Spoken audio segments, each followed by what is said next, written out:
ఇప్పుడు అప్పుల పాలయ్యారు, జీవితాంతం అప్పుల పాలవుతారని గ్యారంటీ ఉందా? ఎంతో మంది అప్పుల పాలైన వాళ్ళు తర్వాత కుబేర్లు అవ్వలేదా? ఓలడంత మంది ఉన్నారు అయిన వాళ్ళు. ఈ రోజు కుబేర్లు అయిన వాళ్ళు రేపొద్దున అడుక్కు తింటూ పోలేదా? తిండి లేకుండా అయిపోలేదా?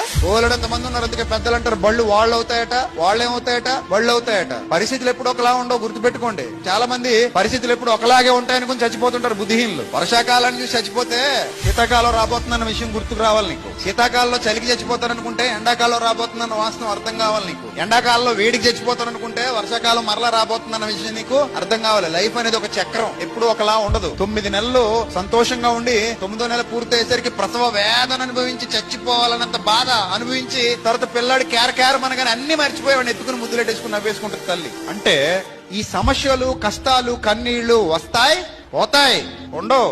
ఏ కష్టం శాశ్వత కాలం ఉండదు, ఏ శ్రమ శాశ్వత కాలం ఉండదు, ఏ బాధ శాశ్వత కాలం ఉండదు.